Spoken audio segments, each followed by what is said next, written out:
백만장자가 두 아이를 품에 안고 차가운 길거리 종이 상자 위에서 잠든 자신의 입주, 가사도우미를 발견했습니다. 4살배기 여자아이는 엄마의 셔츠 자락을 꽉 쥐고 있었고, 갓 돌이 지난 남자아이는 낡고 찢어진 담요에 둘러싸여 있었죠. 그가 이후의 한 행동은 여러분의 마음을 깊게 울릴 것입니다. 하지만 그가 자신의 집안에서 벌어지고 있던 끔찍한 진실을 알게 되었을 때, 그 부분은 여러분의 피를 거꾸로 솟게 만들지도 모릅니다. 이것은 단순한 친절에 관한 이야기가 아닙니다. 배신과 생존, 그리고 세상이 무너질 듯한 절망 속에서도 결코 무너지기를 거부했던 한 강인한 엄마에 관한 이야기입니다. 이야기를 시작하기 전에 이런 감동적인 이야기가 여러분의 마음을 건드린다면 지금 당장 좋아요 버튼을 누르고 채널을 구독해 주세요. 알림 설정도 잊지 마셔서 앞으로 올라올 강력하고 감동적인 이야기들을 놓치지 마시길 바랍니다. 그리고 아래에 댓글을 남겨주세요. 만약 당신이 길거리에서 아이들과 함께 잠든 엄마를 본다면 어떻게 하시겠습니까? 여러분의 댓글은 이 메시지를 꼭 들어야 할 더 많은 사람들에게 영상이 도달하는 데 큰 도움이 됩니다. 자, 이제 시작하겠습니다. 강민재 대표는 새벽 5시 47분 자신의 벤츠 차량을 서울의 한적한 도로변에 세웠습니다. 그의 완벽했던 아침 일과는 그들을 발견한 순간 산산조각 나고 말았습니다. 납작하게 펴진 종이 상자들에 둘러싸여 벽돌벽에 웅크리고 있는 한 여자. 하지만 그녀는 혼자가 아니었습니다. 4살쯤 되어 보이는 작은 여자아이가 엄마의 곁에 바짝 붙어 잠든 와중에도 고사리 같은 손가락으로 엄마의 옷깃을 생명줄처럼 쥐고 있었습니다. 그리고 여자의 품 안에는 예전에는 따뜻했을 테지만 지금은 다 해진 담요에 둘러싸인 갓 돌을 넘긴 사내아이가 안겨 있었습니다. 민재의 가슴이 철렁 내려앉았습니다. 그때 그의 눈에 익숙한 유니폼이 들어왔습니다. 가슴에 작은 로고가 깔끔하게 수놓아진 연하늘색 셔츠. 그것은 그의 자택에서 일하는 직원들의 유니폼이었고, 매일같이 그의 집을 청소하러 오는 이지은이 입고 있던 바로 그 옷이었습니다. 그는 운전대를 꽉 쥔 채 굳어버렸습니다. 그녀의 얕고 느린 숨소리를, 그리고 잠든 와중에도 아이들을 보호하려는 듯 둥글게 굽은 그녀의 몸을 지켜보았습니다. 그것은 극도의 피로와 지극한 사랑으로 만들어진 방패였습니다. 여자아이가 뒤척이며 엄마의 어깨에 얼굴을 더 깊이 파묻었습니다. 민재는 차에서 내렸습니다. 간밤에 내린 비의 냄새를 머금은 서울의 새벽 공기는 습하고 뼛속까지 시렸습니다. 큰 길에는 차들이 드문드문 지나다녔지만 그 좁은 골목길은 마치 도시 전체가 숨을 죽인 듯 텅 비어 있고 고요했습니다. 그는 그들 앞에 우두커니 섰습니다. 그리고 지난 18개월 만에 처음으로 그는 이지은이라는 사람을 진짜로 보게 되었습니다. 자신의 펜트하우스를 흠잡을 데 없이 깨끗하게 유지해주던 여자, 누구보다 일찍 출근에 말없이 퇴근하던 그림자 같은 존재가 아니라 완벽한 정확성으로 자신의 화려한 삶을 유지해주면서도 정작 자신은 길바닥에서 어린 핏덩이들과 함께 잠들어야만 했던 한 엄마로 말입니다. 지은의 눈이 천천히 떠졌습니다. 처음엔 혼란스러움이, 그 다음엔 누군지 알아보는 인식이, 그리고 마침내 그녀의 온 세상이 무너져 내리는 듯한 절망이 눈동자를 스쳤습니다. 그녀는 너무 급하게 몸을 일으키려다 비틀거렸고 본능적으로 아이들을 품으로 끌어당겼습니다. 아기가 칭얼거렸습니다. 놀란 여자아이의 눈이 커다랗게 벌어졌습니다. 엄마, 민재가 손을 뻗어 지은이 넘어지기 전에 그녀의 어깨를 조심스럽게 잡았습니다. 진정해요. 그가 낮고 부드럽게 말했습니다. 당신을 해치려는 게 아닙니다. 하지만 지은의 얼굴에 번진 수치심은 그 어떤 위로의 말보다 더 깊게 그녀를 찌르고 있었습니다. 지은의 손이 미세하게 떨렸습니다. 그녀는 구겨진 유니폼을 어떻게든 펴보려 애썼습니다. 자신의 세계가 산산조각 나는 와중에도 남은 알량한 자존심의 조각이라도 붙잡아 보려는 필사적인 몸짓이었습니다. 대표님, 제가 다 설명할 수 있습니다. 여긴 아닙니다. 민재가 차분하지만 단호한 목소리로 끊었습니다. 그는 아이들을 내려다보았습니다. 수아, 이제야 아이의 이름이 기억났습니다. 수아는 크고 불안한 눈으로 그를 빤히 쳐다보고 있었습니다. 찢어진 담요 속에서 아기 도윤이도 칭얼대며 불편한 기색을 보이기 시작했습니다. 일단 따뜻한 곳으로 가죠. 지은은 망설였습니다. 그녀의 온몸의 근육이 당장 이곳을 벗어나 도망치라고, 이 끔찍한 순간을 어떻게든 없던 일로 만들라고 소리치고 있었습니다. 하지만 어디로 판단 말입니까? 또 다른 차가운 건물 입구로. 누군가 자신들을 발견하지 않기를, 혹은 더 끔찍하게도 나쁜 누군가가 발견하지 않기를 밤새 기도해야 하는 또 다른 거리로. 폐를 끼치고 싶지 않습니다. 그녀가 기어들어가는 목소리로 속삭였습니다. 유일한 민폐는 민재가 낮게 대답했습니다. 내가 지금 당신들을 여기에 두고 그냥 가버리는 겁니다. 그는 벤치의 뒷좌석 문을 열었습니다. 지은은 마치 그곳이 함정이라도 되는 양차 안을 쳐다보았습니다. 가죽 시트가, 아이들도 그렇고 제가 더럽힐 겁니다. 지은 씨. 그의 목소리가 그녀의 절망을 멈춰 세웠습니다. 제발, 차에 타세요. 제발이라는 그 단어에 담긴 무언가가 그녀의 굳은 저항을 무너뜨렸습니다. 그것은 명령이 아니라 평생 누구에게도 무언가를 부탁해 본 적 없을 남자의 간곡한 부탁이었습니다. 그녀는 조심스럽게 아이들을 챙겼습니다. 잔뜩 얼어붙은 수아가 먼저 탔고, 지은이 도윤을 품에 안고 뒤따라 탔습니다. 발밑에는 그녀의 전 재산인 낡은 여행용 가방이 놓였습니다.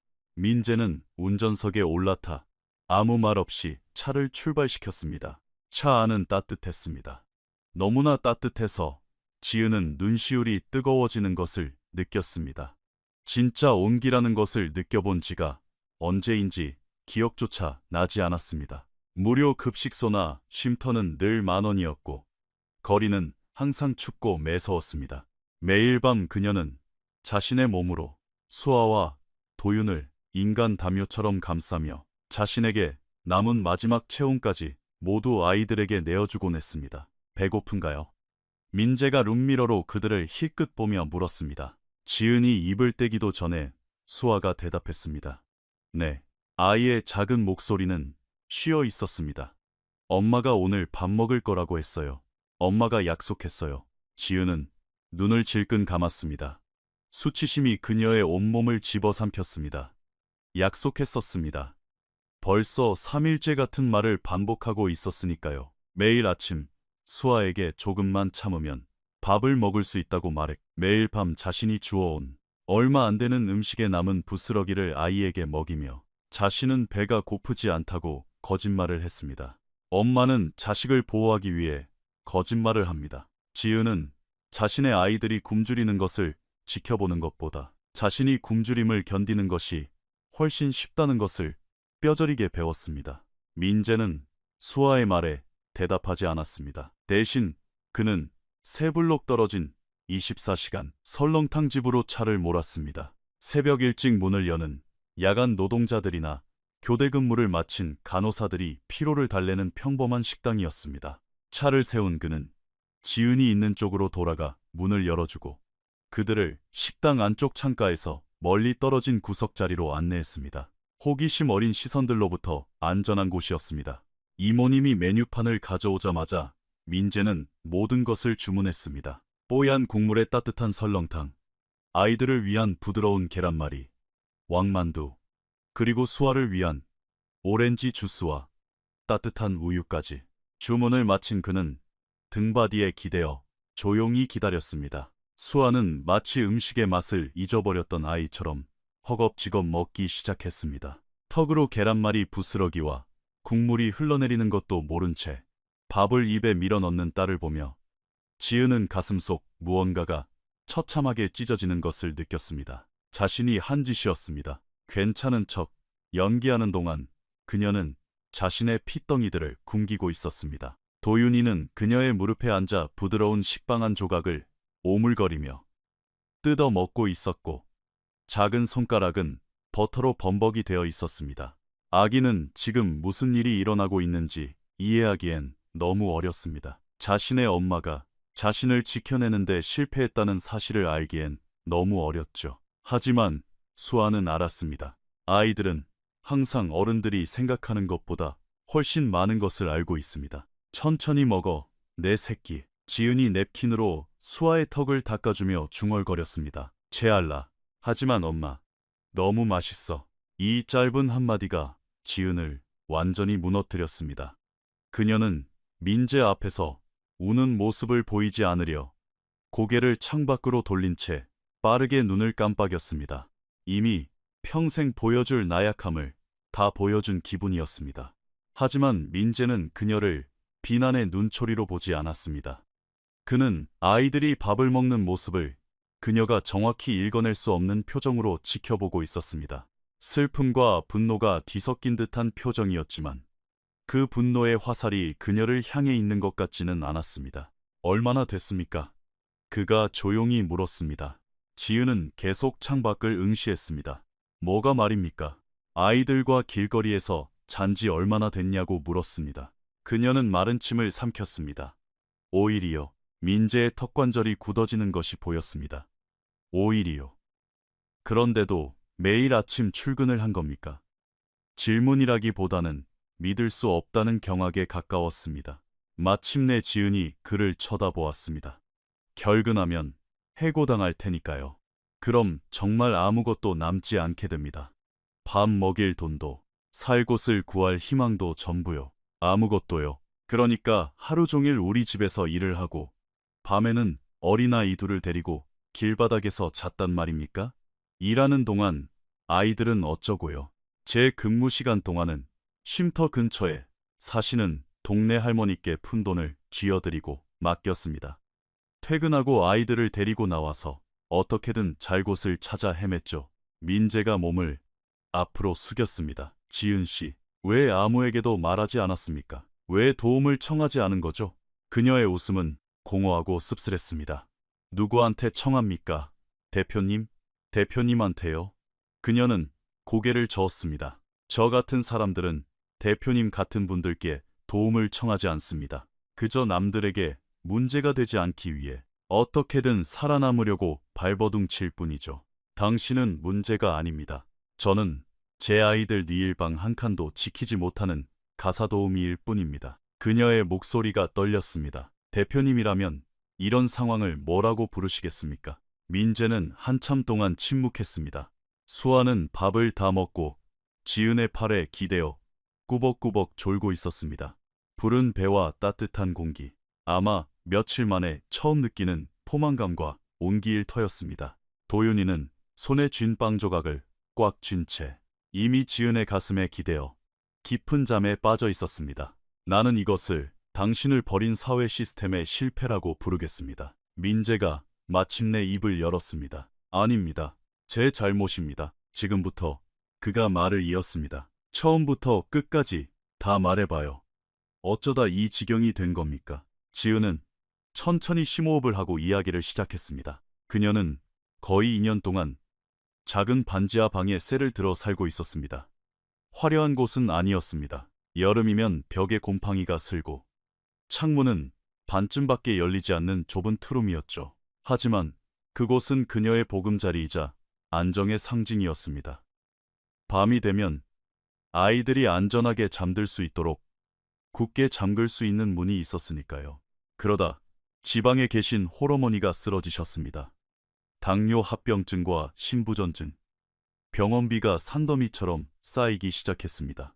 건강보험이 온전히 적용되지 않는 비급여 약값들, 혈액투석을 위한 구급차 비용, 작은 돈들이 모여 감당할 수 없는 천문학적인 액수가 되었습니다. 지은은 고향으로 보내는 돈을 늘려야 했습니다. 점점 더 많이, 더 많이요. 주말에는 식당 파트타임과 다른 집 청소 알바를 뛰었습니다. 이웃들의 빨래를 대신해주고 현금을 받기도 했습니다. 큰 돈은 아니었지만 어떻게든 보탬이 되려 노력했죠. 자신을 위해서는 단 한 푼도 쓰지 않았습니다.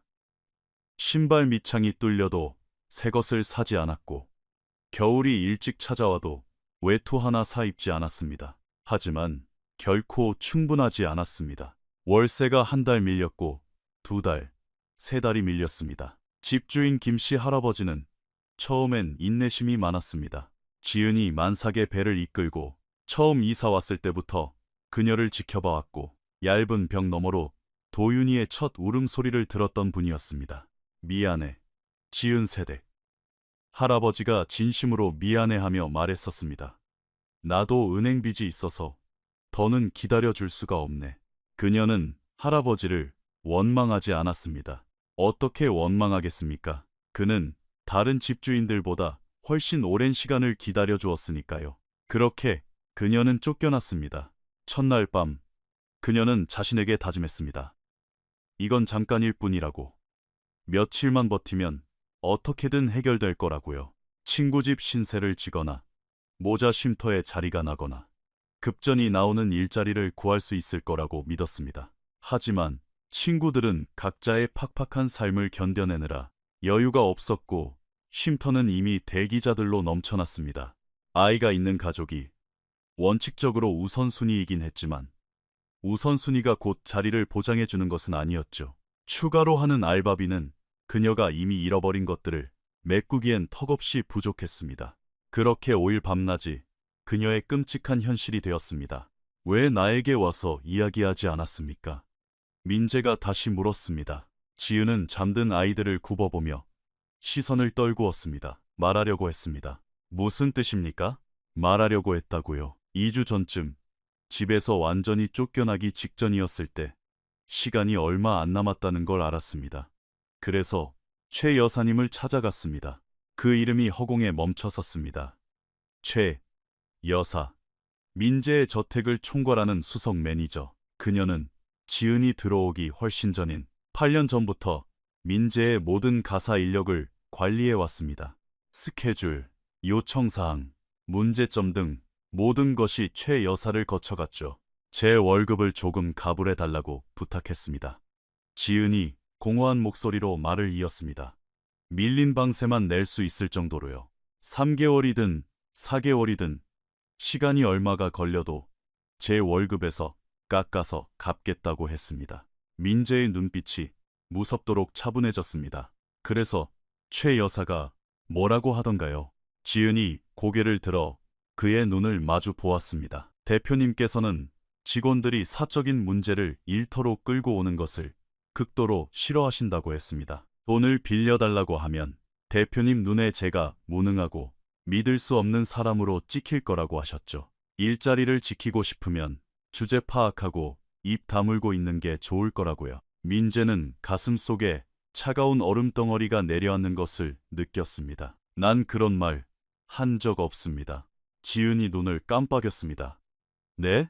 단 한 번도 최 여사나 그 누구에게도 직원들이 내게 개인적인 사정으로 찾아와선 안 된다고 말한 적 없습니다. 그의 목소리는 철저히 통제되어 있었지만 그 이면에는 날카로운 강철 같은 분노가 서려 있었습니다. 그런 규칙은 없습니다. 단 한 번도 있었던 적 없습니다. 지은의 얼굴이 창백해졌습니다. 하지만 여사님은 마치 대표님께서 그 여자가 당신에게 거짓말을 한 겁니다. 그 말은 물리적인 타격처럼 지은을 강타했습니다. 그녀는 의자에 등을 기댄 채 본능적으로 도윤을 아는 팔에 힘을 주었습니다. 왜요? 그녀가 속삭였습니다. 대체 왜 그런 짓을? 민재에겐 당장 해줄 대답이 없었습니다. 아직은요. 하지만 그의 머릿속에서 퍼즐 조각들이 맞춰지기 시작했습니다. 그동안 그가 무시하고 대수롭지 않게 여기고 정당화했던 작은 일들. 최 여사가 항상 그와 다른 직원들 사이를 가로막고 섰던 방식. 그녀가 교묘하게 편집된 정보만 그에게 전달했던 태도. 그가 미처 알기도 전에 저절로 해결되어 버리던 문제들. 그는 그녀를 믿었었습니다.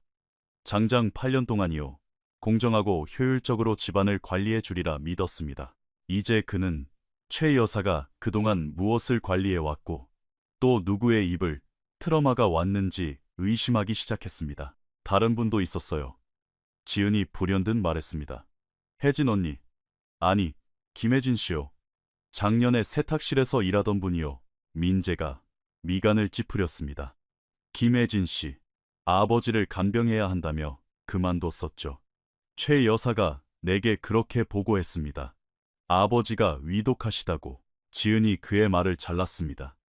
혜진 언니는 장례 비용 때문에 가불과 며칠의 휴가가 필요했습니다. 저처럼 최 여사님을 찾아갔죠. 그리고 2주 뒤에 언니는 자취를 감췄습니다. 여사님이 혜진 언니에게 도움을 청하면 해고당할 것처럼 겁을 줬다고 저한테 말했었어요. 그래서 언니는 쫓겨나기 전에 자기 발로 먼저 그만둔 겁니다. 테이블 아래에서 민재의 두 손이 꽉 쥐어졌습니다. 그분은 최 여사를 찾아간 거군요. 나한테 온 게 아니라. 아무도 대표님을 직접 찾아가지 못합니다. 대표님. 지은의 목소리는 낮고 지쳐 있었습니다. 우리는 절대 대표님을 찾지 말라는 지시를 받습니다. 대표님은 우리들의 구질구질한 문제를 듣고 싶어 하지 않으시고 오직 효율성만을 최우선으로 여기신다고 듣습니다. 완벽하고 훌륭한 직원이 되려면 그 집에서 철저히 투명 인간이 되어야 한다고요. 숨 막히는 정적이 흘렀습니다. 민재는 식당 안을 둘러보았습니다. 따뜻한 국밥으로 허기를 달래는 야간 노동자들, 뚝배기를 나르는 식당 이모님, 하루를 시작하는 사람들의 소박하고 평범한 일상, 그리고 그는 자신의 집을 떠올렸습니다. 아름다운 방들, 완벽한 질서, 그림자처럼 움직이며 현실의 삶의 흔적이라곤 티끌만큼도 남기지 않고 나타났다. 사라지는 직원들, 그가 그런 시스템을 만든 것일까요? 아니면 그저 그런 시스템이 만들어지도록 방관한 것일까요? 그 완벽함이라는 껍데기 아래에서 사람들은 숨이 막혀 죽어가고 있었습니다. 내가 바로잡겠습니다. 그가 마침내 입을 열었습니다. 지은은 고개를 저었습니다. 대표님, 저는 문제를 일으키고 싶지 않습니다. 최 여사님이 제가 이 모든 걸 말했다는 걸 아시면 최 여사는 아무것도 알지 못할 겁니다. 민재의 목소리는 절대적인 확신을 담고 있었습니다. 내가 이 일을 끝내고 나면 최 여사는 내 집에서 그 누구에 대해서도 더 이상 어떠한 결정권도 갖지 못할 테니까요. 그는 자리에서 일어났습니다. 우선 당신과 아이들이 머물 안전하고 따뜻한 곳부터 가죠. 민재는 지은이 한 번도 가본 적 없는 동네의 한 건물로 그들을 데려갔습니다. 조용한 주택가에 있는 깔끔하고 보안이 철저한 오피스텔이었습니다. 아침이면 가족들이 강아지와 산책을 하고 방과 후엔 아이들이 놀이터에서 뛰어노는 평범하고 안전한 동네. 화려하지도 위압감을 주지도 않는 그저 안전한 곳이었습니다. 여기가 어디죠? 지은이 도윤을 꽉 안은 채 물었습니다. 제가 가진 부동산 중 하나입니다. 민재가 담담하게 대답했습니다. 가구까지 다 갖춰진 집인데 몇 달째 비어 있었습니다. 당분간은 여기를 쓰세요. 지은은 그를 빤히 쳐다보았습니다. 받을 수 없습니다. 받을 수 있습니다. 그는 차를 주차하고 그녀를 향해 몸을 돌렸습니다. 지은 씨, 당신은 잠을 자야 합니다. 아이들도 자야 하고요. 진짜 침대에서, 굳게 잠긴 문 뒤에서 누가 들이닥칠지 모른다는 공포 없이 말입니다. 다른 모든 문제는 나중에 해결하면 됩니다. 지금 당장 중요한 건 이겁니다. 지은의 옆에서 수아가 꼬물거리며 잠에 취한 목소리로 물었습니다. 엄마, 우리 오늘은 방 안에서 자는 거야. 그토록 단순하고 가슴을 후벼 파는 질문에 지은은 목이 메어왔습니다. 응, 내 새끼. 그녀가 간신히 대답했습니다. 우리 방 안에서 잘 거야. 민재는 그들을 2층으로 안내했습니다. 집은 아담하지만 채광이 좋았고 거실과 주방, 욕실, 그리고 더블 침대가 있는 큰 방이 있었습니다. 수건, 비누, 이불 등 기본적인 생필품은 모두 갖춰져 있었고 냉장고에서는 낮게 웅웅거리는 소리가 났습니다. 안에는 이미 기본적인 식료품이 채워져 있었습니다. 지은은 마치 꿈속을 걷는 사람처럼 방 안을 돌아다녔습니다. 주방의 조리대를 만져보고 부드러운 커튼과 깨끗한 세면대를 쓰다듬었습니다. 그녀의 뒤에서 수아는 이미 침대를 발견하고는 커다래진 눈으로 매트리스 위를 살짝 뛰어오르고 있었습니다. 엄마, 여기 엄청 푹신해. 완전히 잠에서 깬 도윤이는 호기심 가득한 눈으로 주변을 둘러보았습니다. 지은이 아이를 바닥에 내려놓자 도윤이는 누나를 향해 볼볼 기어가기 시작했습니다. 이건 너무 과분합니다. 지은의 목소리는 속삭임에 불과했습니다. 민재가 주방 식탁 위에 그녀의 낡은 가방을 올려놓았습니다. 동정이나 적선이 아닙니다. 잘못된 것을 수정하는 것뿐입니다. 그가 그녀의 눈을 똑바로 응시했습니다. 내 집에서 일하는 직원이 도움을 차단당한 채 아이들과 길거리에서 자야만 했습니다. 이건 내 집의 시스템이 실패한 것이지 당신의 실패가 아닙니다. 지은은 어떻게 대답해야 할지 몰랐습니다. 그녀는 너무 오랫동안 이 모든 고난이 자신의 탓이라고 믿어왔습니다. 자신이 더 똑똑하고 더 강하고 더 능력이 있었다면 이런 일은 일어나지 않았을 거라고 자책하며 살았습니다. 그런데 지금 눈앞에 있는 이 백만장자 남자는 모른 척 고개를 돌려버려도 그만일 이 남자는 모든 것이 자신을 버린 시스템의 잘못이라고 말해주고 있었습니다. 쉬세요. 민재가 현관 쪽으로 걸어가며 말했습니다. 냉장고에 먹을 게 좀 있습니다. 욕실에 필요한 건 다 있을 거고요. 오후에 다시 올 테니 그때는 내게 모든 걸 말해주셔야 합니다. 최 여사에 대한 것, 그동안 나눴던 대화, 당신이 보고 들은 모든 것을요. 지은이 천천히 고개를 끄덕였습니다. 왜 이렇게까지 해주시는 겁니까? 문 앞에 선 민재가 잠시 걸음을 멈췄습니다. 진실을 알게 되었으니까요. 그가 낮게 말했습니다. 이제 알게 된 이상 모르는 척할 수는 없습니다. 그는 부드럽게 문을 닫고 나갔습니다. 그리고 이지은은 5일 만에 처음으로 온전히 자신만의 굳건한 문을 안에서 걸어 잠갔습니다. 이 시간 뒤 자택으로 돌아온 민재는 곧장 서재나 사무실로 가지 않았습니다. 이메일을 확인하거나 부재중 전화에 회신하지도 않았죠. 그는 곧장 직원 전용 구역으로 내려가 최 여사에게 거실로 올라오라고 지시했습니다. 그녀는 늘 그렇듯 단 1분의 오차도 없이 정확한 시간에 완벽한 자태로 나타났습니다. 깔끔하게 빗어 넘긴 희끗희끗한 머리, 지난 8년간 한결같이 유지해 온 그 유능하고 철두철미한 표정. 부르셨습니까? 대표님. 순간적으로 그녀의 눈빛이 미세하게 흔들렸지만 그녀는 이내 차분하게 소파에 앉았습니다. 민재는 자리에 앉지 않고 서 있었습니다. 그는 두 사람 사이의 탁자 위에 서류철 하나를 툭 던졌습니다. 그 안에는 그가 오늘 아침 급하게 비서실을 통해 확인한 지난 2년간의 직원 인사 기록이 들어 있었습니다. 휴가 요청, 근무표 변경, 가불 신청서들, 대부분의 서류 가장자리에는 최 여사의 필적이 남겨져 있었고 이 중 민재의 책상까지 올라온 것은 단 한 건도 없었습니다. 아주 흥미로운 아침을 보냈습니다. 민재가 차가운 목소리로 입을 열었습니다. 이지은 씨가 두 아이를 안고 길거리에서 자고 있는 걸 발견했죠. 최 여사의 표정은 흔들림이 없었습니다. 그거 참 안타까운 일이군요. 그녀가 경제적으로 그렇게 힘든 상황인 줄은 미처 몰랐습니다. 몰랐다고요. 민재가 서류철을 펼쳤습니다.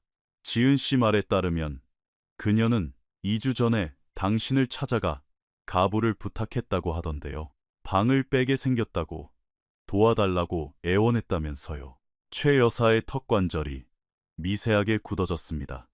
직원들은 동정심을 유발하기 위해 종종 자신의 처지를 과장하곤 합니다. 그 여자는 종이 상자 위에서 자고 있었습니다. 최 매니저. 민재의 목소리가 얼음장처럼 날카롭게 허공을 갈랐습니다. 내 살배기 딸은 엄마 품에 매달려 벌벌 떨고 있었고 갓돌 지난 아들은 다 찢어진 담요를 덮고 있었습니다. 이게 당신 눈에는 과장으로 보입니까? 침묵이 흘렀습니다. 민재가 다시 말을 이었습니다. 당신은 그녀에게 내가 직원들의 사적인 문제를 극도로 싫어한다고 말했더군요. 도움을 청하면 무능해 보일 거라고, 일자리를 지키고 싶으면 입 닥치고 조용히 있으라고 협박했습니다. 저는 이 저택의 효율성과 평화를 지키려 한 것뿐입니다. 당신은 당신의 권력과 통제력을 지키려 한 거겠지. 민재가 한 걸음 다가갔습니다. 내가 이 서류들을 쭉 훑어봤습니다. 지은 씨뿐만이 아니더군요. 작년에 세탁실 김혜진 씨, 그 전엔 정원 관리하던 박 기사. 대체 얼마나 많은 사람이 당신에게 살려달라 손을 내밀었다가 내가 피도 눈물도 없는 놈이라고 믿으며 절망 속에 쫓겨난 겁니까? 최 여사가 벌떡 일어났습니다.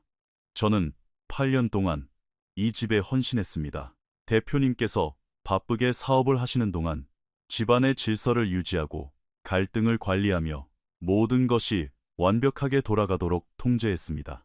일부 수준 이하의 직원들이 개인적인 문제를 일터로 끌고 와 징징대는 걸 쳐낸 것은 그건 당신이 결정할 문제가 아니야. 그의 불호령에 최 여사는 입을 다물었습니다. 내 집에서 일어나는 일 중 무엇을 내가 알아야 하고 몰라야 하는지 당신은 결정할 권한이 없습니다. 민재의 목소리는 낮아졌지만 그 어느 때보다 압도적이었습니다. 누가 도움을 받을 자격이 있고 없는지 당신이 평가하지 마십시오. 나와 내 집을 위해 땀 흘려 일하는 사람들 사이에 감히 벽을 치지 말란 말입니다. 최 여사의 얼굴이 하얗게 질렸습니다. 저를 어떻게 하실 작정이십니까? 민재가 서류철을 집어들었습니다. 오늘 이 시간부로 집안 인력 관리와 관련된 모든 요청사항은 내 비서실을 통해 나에게 직접 보고됩니다. 당신의 모든 관리 감독 권한은 전면 정지되며 내 사팀의 철저한 조사가 끝날 때까지 대기하십시오. 그는 잠시 뜸을 들인 뒤 쐐기를 박았습니다. 그리고 만약 당신이 지은 씨나 다른 직원들에게 연락해 오늘 일에 대해 입을 맞추려 들거나 해코지를 하려 한다면 그땐 정말 뼈저리게 후회하게 될 겁니다. 변화는 즉시 시작되었습니다. 일주일 만에 민재는 자택의 직원관리 시스템을 전면 개편했습니다. 중간 관리자의 자의적인 필터링은 완전히 사라졌고 모든 직원은 위급한 상황이나 건의 사항이 있을 때 대표의 비서실장과 다이렉트로 연결되는 한라인 앱을 지급받았습니다. 그는 정원사, 주방 직원, 운전기사 등 모든 직원을 한자리에 모았습니다. 특정인의 이름을 언급하거나 누군가의 사생활을 들추지는 않았지만 한 가지만은 분명히 했습니다. 이 집이 돌아가는 건 전적으로 여러분 덕분입니다. 만약 여러분의 삶에, 업무에 혹은 개인적인 상황에 문제가 생겼다면 나는 그것을 알고 싶습니다. 여러분을 감시하려는 게 아닙니다. 내가 보지 못하는 것은 내가 고칠 수 없기 때문입니다. 그 말을 들은 직원들 사이에는 무거운 침묵이 흘렀습니다. 수년간 학습된 두려움 때문이었죠. 하지만 서서히 기적처럼 변화가 일어났습니다. 가장 먼저 용기를 낸 것은 정원을 관리하는 박 기사였습니다. 아내가 갑작스럽게 수술을 받게 되어 당장 3일의 휴가가 필요했습니다. 그는 반신반의하며 비서실 한라인으로 휴가를 신청했습니다. 불과 2시간 뒤 답이 왔습니다. 유급 휴가 승인. 다음은 주방의 윤 이모님이었습니다. 출퇴근용 중고차가 고장이 나서 스케줄 조정을 부탁하면 눈치가 보일까봐 매일 5km가 넘는 거리를 걸어다니고 있었습니다. 그녀가 마침내 용기를 내어 상황을 보고했을 때 민재는 차가 수리될 때까지 임시로 사용할 수 있는 법인 차량과 기사를 배정해 주었습니다. 새로운 변화에 대한 소문이 직원들 사이에 조용히 퍼져나갔습니다. 무언가가 진짜로 변하고 있었습니다. 그 모든 일들이 일어나는 동안 지은은 서서히 회복하고 있었습니다. 오피스텔에서의 첫 일주일 동안 그녀는 그저 죽은 듯이 잠만 잤습니다. 수년간 쌓여온 육체적, 정신적, 영혼의 피로가 눈물처럼 쏟아져 나왔습니다. 수아와 도윤이는 아이들답게 금세 새 환경에 적응했습니다. 집안 구석구석을 놀이터 삼아 뛰어놀고 푹신한 카펫 위에 과자 부스러기를 흘리며 만화 영화를 보았습니다. 지은은 원래 받던 정상적인 월급과 함께 애초에 그녀가 부탁했던 가불금까지 아무 조건 없이 지급받았습니다. 그녀는 그 돈으로 어머니의 밀린 병원비를 청산하고 마침내 정식으로 이사갈 집의 보증금을 따로 떼어놓을 수 있었습니다. 민재는 둘째 주 중반쯤 한 번 오피스텔에 들렀습니다. 그는 식료품들과 아이들을 위한 장난감 몇 개를 무심한 듯 사왔습니다. 수아는 민재가 사온 커다란 코끼리 인형을 덥석 끌어안고는 절대 놓지 않았습니다. 몸은 좀 어때요? 좁은 주방에서 지은이 커피를 타는 동안 민재가 물었습니다. 이제야 다시 숨을 쉬는 것 같습니다. 그녀가 2개의 커피잔을 식탁에 놓았습니다. 이런 느낌을 완전히 잊고 살았어요. 일자리는 그대로 있습니다. 본인이 준비가 되었을 때 언제든 돌아와요. 지은이 천천히 고개를 끄덕였습니다. 돌아가고 싶습니다. 하지만 대표님께서 꼭 아셔야 할 게 있습니다. 저는 단순히 저를 금전적으로 도와주셔서 감사한 게 아닙니다. 제 말을 믿어주셔서 감사합니다. 민재가 미간을 찌푸렸습니다. 내가 왜 당신 말을 안 믿겠습니까? 세상 사람들은 잘 안 믿으니까요. 지은의 목소리가 낮아졌습니다. 가난하고 힘든 상황에 처하면 사람들은 당연히 제가 뭔가 큰 잘못을 했을 거라고 넘겨짚습니다. 제가 게으르다거나 멍청한 선택을 했다고 생각하죠. 그들이 처한 도저히 어쩔 수 없는 절망적인 상황은 보려 하지 않고 그저 실패라는 결과만 봅니다. 민재는 그녀의 말을 묵묵히 새겨들었습니다. 그렇다면 사과하겠습니다. 그가 진심을 담아 말했습니다. 만약 누군가 당신에게 그런 비참한 기분을 느끼게 했다면 말입니다. 지은은 한참 동안 그를 바라보았습니다. 대표님은 제가 생각했던 것과는 정말 다른 분이네요. 아마도 내가 이제야 비로소 제대로 세상을 보기 시작했기 때문이겠죠. 6주 후, 지은은 마침내 진짜 자신의 집으로 이사했습니다. 화려한 아파트는 아니었지만 민재의 자택에서 버스로 20분 거리에 있는 깔끔한 빌라의 투룸이었습니다. 난방도 빵빵하게 잘 돌아갔고 튼튼한 이중 잠금 장치가 있었으며 수아가 자신만의 작은 놀이 공간을 가질 수 있을 만큼 충분히 넓었습니다. 민재는 그 공간을 위해 몰래 예쁜 어린이용 책장을 배송시켜 주었습니다. 전세 계약서에 서명을 마친 날, 지은은 텅 빈 집 거실에 앉아 10분 동안 멍하니 있었습니다. 그리고 고향에 있는 어머니에게 전화를 걸었습니다. 엄마, 나 이제 다 괜찮아. 수화기 너머의 박순옥 여사는 잠시 침묵했습니다. 이내 수개월 동안 걱정스레 전화를 걸면서도 딸이 조심스럽게 편집해서 들려주던 이야기들만 믿고 삼켜야 했던 엄마의 오열이 터져나왔습니다. 이번엔 나한테 다 솔직하게 말해봐라. 어머니가 울먹이며 말했습니다. 전부 다. 그래서 지은은 털어놓았습니다. 반지하 방에서 쫓겨난 일, 아이들을 안고 길바닥에서 잤던 밤들, 내일의 태양이 뜨지 않기를 기도하며 수아와 도윤을 끌어안았던 그 끔찍한 시간들, 그리고 그 춥고 매서운 서울의 새벽에 강민재 대표가 자신들을 찾아낸 일, 최 여사의 끔찍한 배신, 다시 일어서기까지의 아프고도 따뜻했던 회복의 과정들까지. 왜 진작 애미한테 말 안 했어? 어머니가 흐느꼈습니다. 엄마는 이미 병원비로 수술 받느라 힘들었잖아. 나 혼자서 어떻게든 버텨볼 수 있을 줄 알았어. 왜 그랬어? 이 미련한 거사.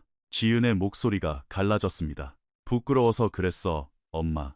내가 너무 수치스럽고 부끄러워서. 내 새끼야. 넌 부끄러워할 게 하나도 없다. 어머니의 목소리에 힘이 실렸습니다. 너는 내 새끼들을 끝까지 지켜냈어. 넌 살아남았어. 그건 부끄러운 게 아니라 네가 그만큼 독하고 강한 놈이라는 증거야. 두 모녀는 1시간이나 더 통화했습니다. 몇 달 만에 처음 나누는 진짜 대화였습니다. 지은이 마침내 전화를 끊었을 때 가슴을 무겁게 짓누르던 거대한 돌덩이 하나가 떨어져 나간 것 같았습니다. 그 다음 주 월요일, 그녀는 다시 출근했습니다. 저택의 공기는 이전과 확연히 달랐습니다. 어쩌면 그녀 자신이 달라진 것일 수도 있었죠. 직원들이 마주치며 자연스럽게 눈인사를 나누는 모습, 눈치를 보지 않고 작게 담소를 나누는 풍경이 눈에 들어왔습니다. 최 여사는 강도 높은 감사를 받는 이 스스로 사표를 내는 쪽을 택하고 저택을 떠났습니다. 아무도 그녀를 그리워하지 않았습니다. 복도에서 지은과 마주친 민재는 가볍게 목례를 했습니다. 돌아온 걸 환영합니다. 그가 짧고 담백하게 말했습니다. 지은의 입가에 옅은 미소가 번졌습니다. 감사합니다. 그것으로 충분했습니다. 거창한 연설이나 드라마틱한 감동의 순간은 필요 없었습니다. 그저 서로를 사람 대 사람으로 인정하고 각자의 삶을 앞으로 살아나가는 것만으로도 충분했으니까요. 그해 가을, 수아는 동네 유치원에 입학했습니다.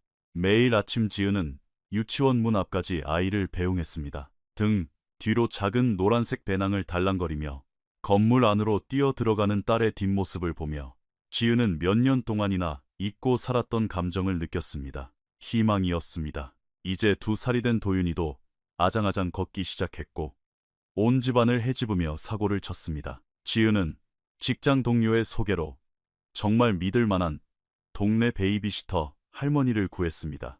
무리한 돈을 요구하지 않고 진심으로 아이들을 예뻐해주는 좋은 분이었습니다. 물론 삶이 동화처럼 완벽해진 것은 아닙니다. 지은은 여전히 통장 잔고를 걱정했고 가끔 밤에 잠을 설치며 머릿속으로 생활비를 계산하기도 했습니다. 가끔은 길거리에서 보냈던 그 5일, 밤에 유령이 꿈속으로 스며들어 그녀를 괴롭히기도 했죠. 하지만 그녀는 더 이상 혼자가 아니었고 침묵 속에 갇혀있지도 않았습니다. 새로운 가사도우미가 입사한 날, 예전의 자신처럼 긴장하고 말 수 없는 그녀의 모습을 본 지은은 가장 먼저 다가가 인사를 건넸습니다.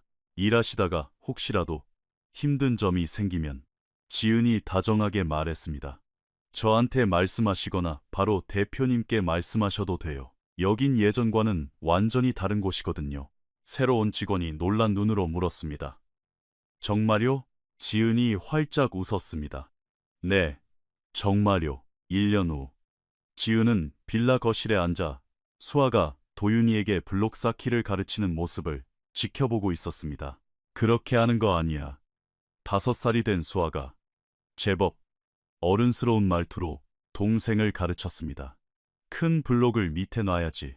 하지만 3살배기 도윤이는 누나가 애써 쌓은 탑을 단숨에 무너뜨리고는 까르르 웃어버렸습니다. 아유, 이도윤 진짜. 수아가 소리쳤고 지은은 소리내어 웃었습니다.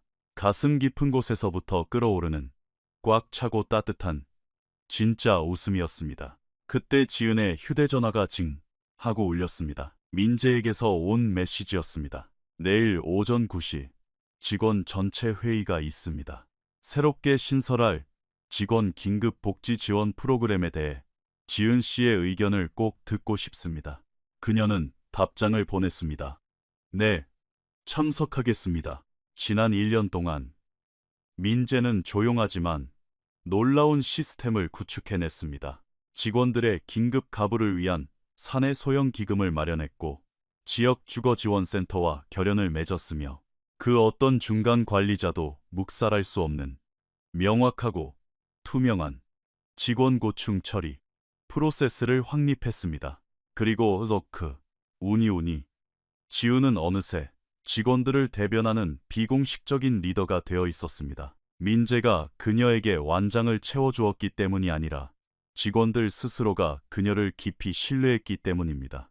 그녀는 그들이 두려워하는 그 밑바닥까지 떨어져 보았고 살아남았으며 여전히 이렇게 꿋꿋하게 서 있으니까요. 어떤 밤이면 지은은 여전히 길거리에서의 그 오이를 생각합니다. 차갑고 딱딱했던 콘크리트 바닥, 제2의 심장처럼 가슴 속에 또아리를 틀고 있던 공포, 그리고 수아가 너무 일찍 철들어버린 늙은 눈으로 자신을 올려다보며 엄마, 우리 이제 괜찮은 거지? 라고 묻던 그 목소리들을요.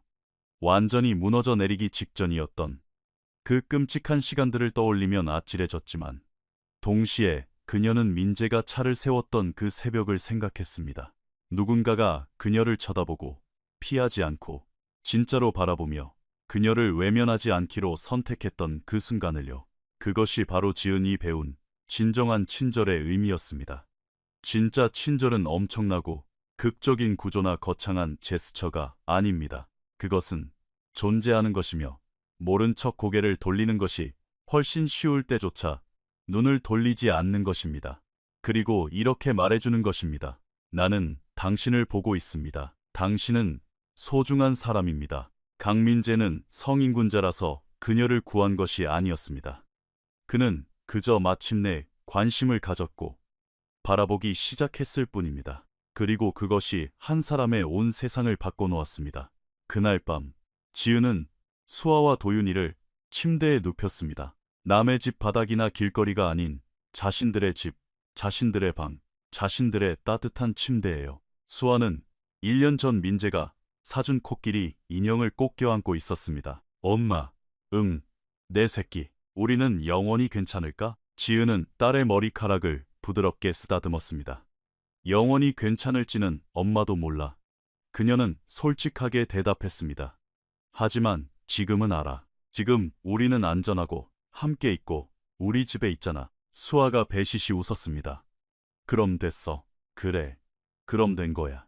지은이 딸의 이마에 입을 맞췄습니다. 그걸로 충분해.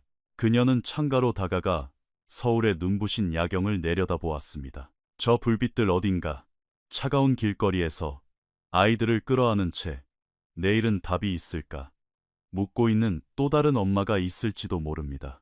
지은은 세상의 모든 사람을 구할 수는 없습니다. 그녀도 그것을 알았습니다. 하지만 그녀는 자신의 이야기를 나눌 수 있고 손을 내밀 수 있으며 자신이 닿을 수 있는 세상의 작은 구석에서만큼은 그 누구도 투명 인간이 되지 않도록 만들 수 있습니다.